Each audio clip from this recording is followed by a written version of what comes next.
what most people understand about the ghaiba, about the occultation. Clearly not in his own day. And he took an awful long time to write it. Sounds like my next book. I got to do some more research, I'll get there, but I got to do a lot of work in order to finally get there. But when he got there, bam, quite an accomplishment. But again, comes at the end of his life after he's done all the rest of that stuff. So he's just getting warmed up, and then he writes his book. But what that means also, as I tried to argue in both this paper and in the EUP book, is that the people whom we consider to be those who set the norm were in fact the minority in their own time. They were the minority in their own time. Not everybody agreed. All we have left is what they wrote. But if you read that material, in my view, against the grain, they are firing on all cylinders, trying to deal with a whole raft of questions coming from all the different scattered pockets of the community, all across the plateau and further west. They are busy. They work harder than I did. Certainly Tusi did. 24/7. Because of the looking out not only over the external challenges, the Abbasid caliphates and Sunni interlocutors, but from in the community, there is debate and discussion about what do we do? What do we do? The big question in pre-modern society for the Abrahamic religions is a question of salvation. It's a big question. We're only here, those religions believe, for a very short period of time. The hereafter is like for a very long period of time. You better not misstep. You better get it right. So people took these things seriously. And sometimes in today's society, it's hard to get people to take that seriousness on board because most people don't necessarily think about it in these kinds of ways. Those people did then. Salvation was a big issue. It's a serious thing to be grappled with. What defines us as a community of believers from everybody else? And how do we do this? So again, the idea is that the people whose PDFs we can download at the time, in their own time, were, I would suggest, in the minority. They were in the minority. Not everybody necessarily felt the way they did. If they had, you wouldn't have had those reams of questions coming in from Diyarbakir and other sorts of people. What do we do? We're doing this, we're doing that. What do you think? Here's what I think, but clearly it's an area that's being contested. And clearly Kitab al-Ghaiba, whereas the Masail material talks about fiqh, so these issues are being contested. Kitab al-Ghaiba bespeaks theological questions, the big questions. You've got to get your theology right before you can do your fiqh. Right? Because the theology then leads to what do we do. Both of those things I would suggest are up for grabs. And Mufid, Murtaza, Sheikh Tusi then were, I would suggest, in the minority in their own time. Sorry, I'm kind of dancing around, but that's what I do. Let me quickly, because I want to leave some time for discussion. I would suggest, too, that in most discussions of Shiism today, not enough attention is paid to a series of what I would call existential crises that the community faced over its history. Existential means we're not going to be here tomorrow. The whole thing will disappear. And externally, I'm going to do internal in a minute, but externally I would suggest these three. And I'm going to abandon my notes and just talk about these. First was the Seljuk invasion around 1055. Lots of works were lost. The community was scattered. Tusi had to decamp, went elsewhere. Material was burned down. On the Iranian plateau, there were people all over the place. We know this a little bit from Sheikh Saduq, because of course he traveled more on the plateau. But there was no central place anymore where you could get an access to what we today would call orthodoxy, the normative. They're all gone. They're all gone. There's no Tusi to write to anymore. There's no Mufid to write to anymore. There's no Murtaza or his replacements to write to who had those kinds of positions. Mongol invasion, 1258. Again, Baghdad, taken over by the Mongols. That's one of these, Westerners tend to, when I was doing Middle Eastern studies back in the 70s, you did things by dates. Everybody knows when Ghazali died. When did Ghazali die? Miladi. When did Ghazali die? Yeah, 1111. That's the first thing I learned when I was, I don't know, very young. Easy to remember. 1258, the Mongols. Bang, you've got it, okay? A kind of a simplistic way of doing it, but nevertheless, that's how most people did it. My thing is that works were lost. So even if Tusi is the norm in his own period, which again I'm suggesting he's not, his stuff, I argue in the book, wasn't around. Nobody had access to it. And again, I have some charts and tables which are in the book, if you've had a chance to look at it, and I'll throw them up at the end and quickly go over them to suggest that in this period we do not have lots and lots of examples of when manuscript copies of what we would consider to be key texts were made. Now that's not absolute. Okay, I didn't go out and count every one, but I did some fair amount of research and I give my sources. It is suggestive, it's indicative that there weren't lots of copies around. It's rather based on numismatics, coins. You know, in the numisms, the people who do coins, I can't pronounce it, okay? I couldn't spell it on any day. When the people who do coins discover a hoard or a cache of coins, if they see lots of one particular coin, they extrapolate that there must have been lots of these coins in circulation. If they only see one of a particular kind of coin, they extrapolate, gosh, that particular coin wasn't in very widespread circulation.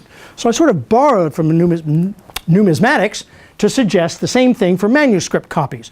If you can't find lots of manuscript copies over a period of time, it suggests that there weren't lots in circulation.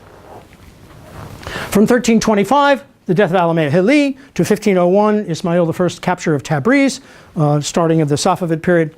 Again, texts are lost, very few copies are there.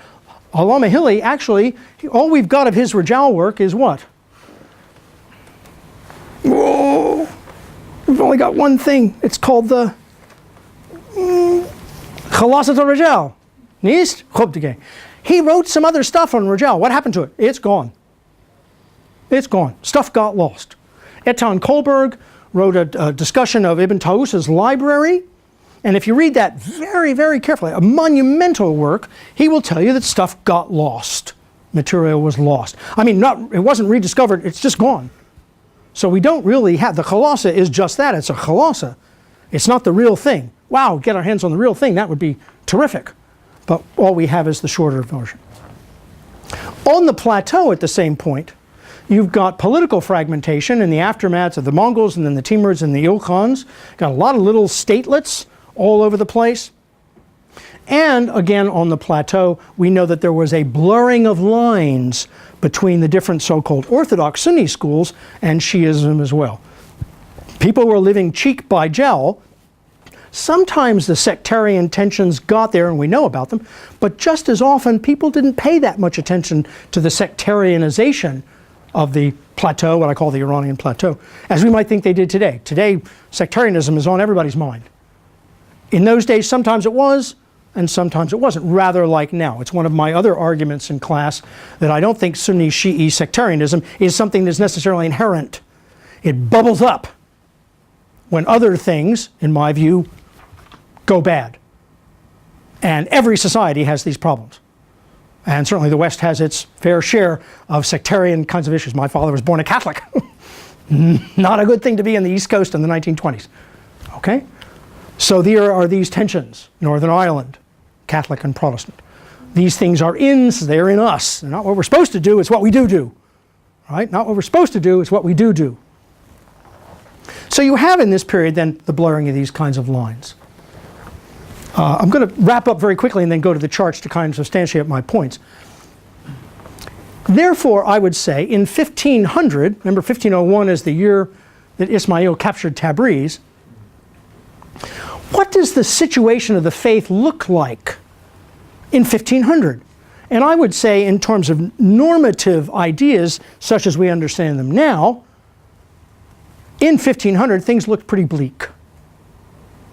At the end of it, where were the normative ideas, or those ideas we consider to be now? I would say they are completely in the minority. But what you do have that's interesting, then as now, is you have pockets of believers right across the Islamic world. And within a few years, you've then got pushing down into the Deccan, into India, the Indian subcontinent, Hyderabad and elsewhere, you've got Shi'i states down there too. Oh, that's very weak. How come they don't have a state? Ah, that's a strength. Turn it over on its head. Head 180 degrees in the opposite direction, something which looks bleak, in fact, is a strength. Because it means that the situation of the community, if it's not so good here, you have here where it's doing okay. And when this one comes back, that one may go down ever so slightly. So you look at Iran in the Safavid period and then the coming of the Afghans in the 18th century. Shiism is not in such a good shape at that time. But by that time, Najaf and Kerbala are back up running, and you've got the Indian subcontinent, which is there too, as well as the Gulf areas, the Persian Gulf areas, and also the Lebanon. And you've got people traveling back and forth and writing and producing stuff. And again, in the Safavid period, part of the argument is in the later part of the Safavid period, the manuscripts get rediscovered, and I'm going to show some statistics on that. I argue in the book there were Iran-based reasons that the key manuscripts, in particular the Hadith compilations of the early period, were rediscovered thanks to Al-Umayyad Majlisi, Muhammad al-Baqir, who still in the Western sources is considered to be a terrible human being. You want to look at the footnotes and see people actually read the stuff that he wrote.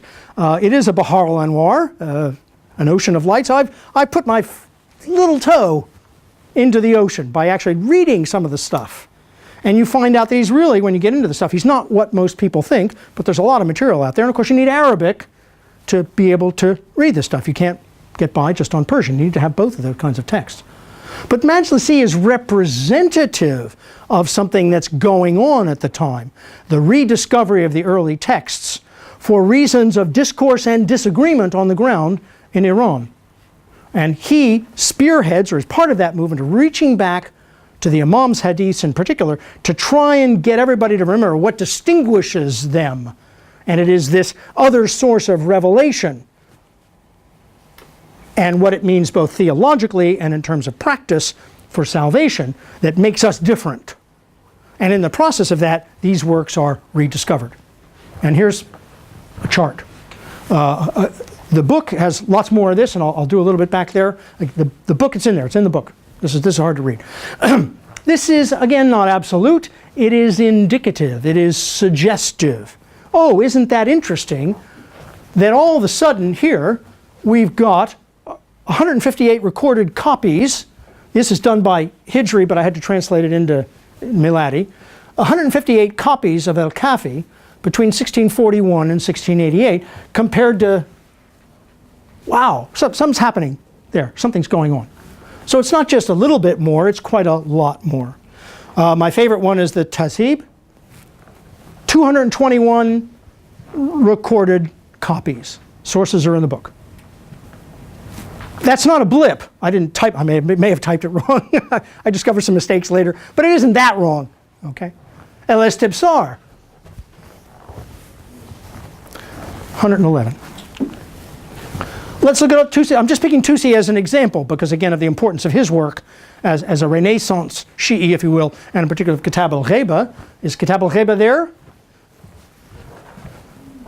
What the heck happened? Now that's, again, it's not perfect. It's indicative. It's suggestive that there are not a lot of copies of Kitab al-Gheba being made at this point. But look at some of his other stuff. In Nahaya, when you pick up a modern, edited, well-edited edition of a text from very early Shi'i history, the good editor is going to list the manuscripts that he or she used, and he or she's going to list the dates of the manuscript. So try it sometime. Pick these up, and you know what? Most of them are made in the Safavid period and later. So without this recreation, and again I mean rediscovery of this material, then we would have been in trouble. Here's some of Hilly's stuff. If you've read the fiqh books of Hilly on individual bits, you'll know that sometimes he disagrees with himself, changes his opinion. Now today we have pretty much all of these, and we can chart both his discussions with subalterns, but also his slightly different opinions on these fiqh issues between work and work. Supposing, however, that you only had that or that. That was it. That's all you had.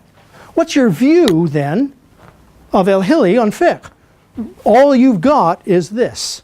Today, it's much more nuanced, much more complex. We can appreciate his grappling with these issues as a result of discourse, discussions with his students, if you will. That's why I like teaching. Oh, ask a question, get an answer, formulate your question better, come out with a different possible response.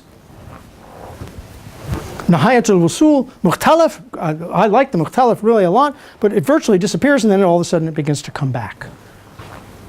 So again, these texts were not always available to those scattered pockets of the community. What did they do? We don't always know what they did. And because we don't have lots of texts, it's difficult to read against the grain and find out. But having done that in the book, you can then recreate at least the circles of people with whom Hilly was engaging, and some of them weren't very nice to him. Reminds me of, not of my students. My students are always nice students, but it's always somebody else's students. Oh, you can't do that, can't say this. And if you read against the grain, he had some trouble. He had some trouble. So I kind of identify, well, I'm not I personally, because my students are always lovely, but I can identify with somebody else who would have had problems. Not you as students, of course, you're always lovely. Kafsh al-Murad, very important work, not many copies. Khulasat al-Aqwal, again, not very many copies. Another thing that's a marker of the later Safavid period in particular, not the earlier Safavid period. Again, if you read the book, my argument is Shiism really didn't have roots in Iran in the first century after Shah Ismail's conquest of Tabriz. There's no evidence for it. No evidence for it. I've got lots more evidence, I argue, in the second century. Look at the work that's being done in Rijal, for example. Rijal really takes off, but in the 17th century, in the second Safavid century, not so much in the first. Part of that has to do with these debates and discussions about the credibility of the hadith. Let's check these guys out. Let's do our work with the Isnad and see if this is possible. 14 or 24 if you go all the way up. And of course, this is the period of the second three Muhammads. They were a representative of, and at the same time encouraged this rediscovery of these texts from the early period. And found, as we know from Bahar al-Anwar, Majesty rediscovered some stuff that had been gone. And of course he went looking for Madinat al-Ilm, and what happened there? How did that work out? Never found it. Sheikh Bahai's father, as I recall, said Madinat al-Ilm of Sheikh Saduq was the fifth book. It's gone. Lost, so we don't know what it said. Even better than al-Faqih. And most people only look at al-Faqih, they don't look at the rest of Sheikh Saduq's very important works. But here are your three Muhammads, and again, it's no surprise that these three individuals came in the 17th century. Part of, but also encouraging the process of rediscovery of the texts. Again, influenced by external sorts of factors, but also internal, intra-community debates over issues of fiqh, over issues of Sufism, over issues of Friday prayer and such. All are generating a recourse to the text of the Imams to understand what's going on, to use these as the basis of the faith. Now, I have a chart here, which is not very good, but what it tries to do, again, looking at the Agha Buzorg Tehrani's Tabaqat, and imperfectly going by nisbas. Nisbas are a big problem. They're not always very reliable, but they are interesting. They're suggestive, they're indicative if you use them carefully. You have to look at each one. Okay, you have to, that's a lot of tabaqat reading I did, okay? A lot of cups of tea and coffee going over that thing from all those volumes. You can't go to where it says in the back, oh, these are all the homilies, because they aren't always necessarily clear. You have to look at each particular entry and decide. And not everybody who was in there was necessarily a name. Some was a king. Kings show up, poets show up. So you can't just count the numbers to see that they're all there. You got to actually look at each one and make a judgment as to whether that person was there and what is your evidence for basing that particular person in a particular region. So having done all that, this is the result up with which I came. I tend not to try to have any sentences ending with prepositions. Up with which I came. And what you see here is a huge decline in the Iranian plateau, even while these other centers are still very strong. That is, I would argue, turning the argument on its head, it is a sign of strength. It allows for the faith's vitality and dynamism to be informed by the different kinds of traditions. And it explains why, when you look at the early heresiographers, why there were maybe 20, 30, or 40 different kinds of Shi'i groups. And today, in 2016, this one is the largest one, with adherents right across the world, from Michigan all the way to Malaysia and Indonesia. So my question was to begin to explain that, and this is the answer that I have. And this again goes for the other regions. Again, it's all in the book. Okay, the charts are all in the book. What you will notice though is, did I fix this one? Yes. I had the right total here. You can't read that, but it says Isfahan 177. For some reason that got dropped out of the book. So you are in on the secret, and anybody who's watching, Isfahan 177 is not there in the 12th century. What it also does is it says what happens in the immediate aftermath of the fall of Isfahan. Oh, they all left. No, they didn't. No, they didn't. Many people stayed on the plateau. Some did go to India, and the Majlisi family is a perfect example of that. Juan Cole's written a little bit about that, but I went and unpacked it yet again. Some went to Najaf and Karbala, and many stayed. So that when the faith came back, as it were, you didn't have to reinvent the wheel. The wheel was already there. It was waiting to be regrasped. And the fact that the faith has existed in different regions, in different, as we were coming into the modern period, nation states, has been another strength of the faith as well. And we look at this, for example, in the example of the tobacco protest is the best example, where the fatwa comes from Iraq, and there's nothing the Shah can do about it because he's in Iran. So the things which we might look at and say, oh, that is weakness, I would suggest, in fact, in the medium and longer term, here we are, 2016 today, are signs of strength. In retrospect, I think you can say that. And I think, there we go, list of scholars by region again. And that's it. Thank you very much.